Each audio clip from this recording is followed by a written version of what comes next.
Hey guys, Mike the Cop, and there are two types of people in this world. First, those that embrace and seek out the truth.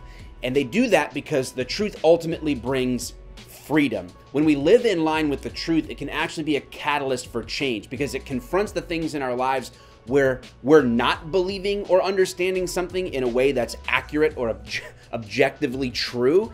But when we do, it can change us for the better. And then there are those who willingly push the truth away because sometimes living in our lies allows us to be able to make excuses for our shortcomings or our struggles.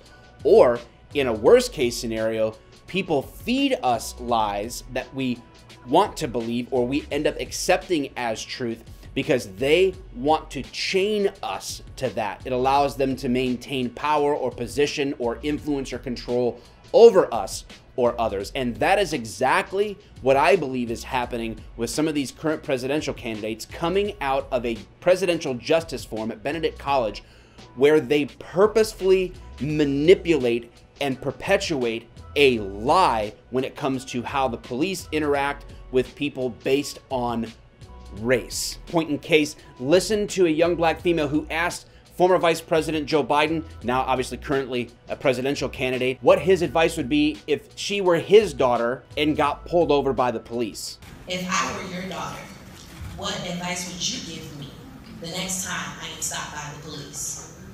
If you were my daughter, you'd be a Caucasian girl and you wouldn't be pulled over. If you are someone who already accepts the false notion that most cops are racist, well then of course you would cheer this response because it confirms the bias you have, and so you revel in that. But the fact is that it's absolutely, patently, completely, entirely false.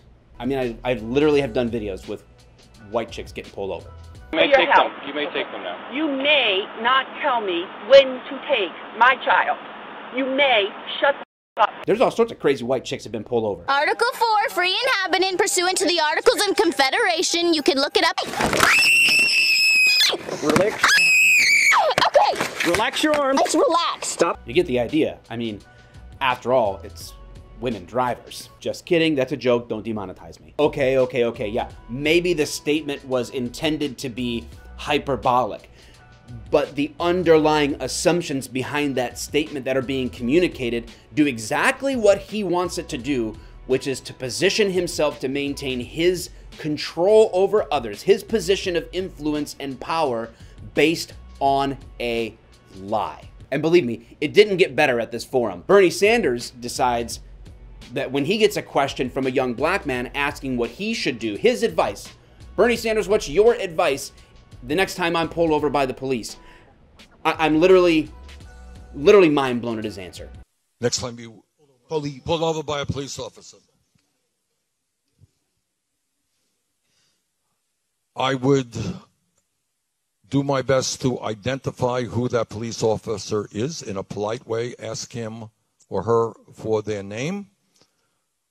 I would respect what they are doing so that you don't get shot in the back of the head. Facts be damned. It doesn't matter, right? It doesn't matter that you, of any race watching this video, are more likely to win the Powerball or be struck by lightning twice than you are to have a fatal encounter with the police. I don't know, especially when you're not breaking the law and resisting in fatal encounters or uses of force by race as a primary factor. It's just objectively not true. But here we have someone seeking the highest office in the land that wants to perpetuate this in order for him to achieve that goal. Those that love the truth should be deeply offended by this type of nonsense. Now, former Vice President Joe Biden doubled down as he tweeted out after this that he was going to bring forth change if elected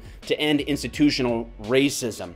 This is problematic for a bunch of reasons. First of all, the only thing, even in this short video, it exposes it, but there's so much more information out there for you to go find for yourself that the only thing that is institutionalized and systemic about this problem is the continued perpetuation of lies from those that are purporting these things as true. where good work between law enforcement agencies and their communities as it relates to race, and making a good, healthy way forward in those communities to heal past wounds or to bring the truth to bear objectively on those communities about the realities of law enforcement and battling crime in their communities, it's a hindrance to that. With as much respect possible to those of you who are perpetuating these lies, I say you're not ending institutional racism, you are actually re-injecting it back into the culture. Why? Because you want to keep people chained to it for your position and your power, and that's not good for anybody. I hope that this, for just even a handful of people, if it opens your eyes to take a look at the objective realities around you and know that the truth on this matter can set you free.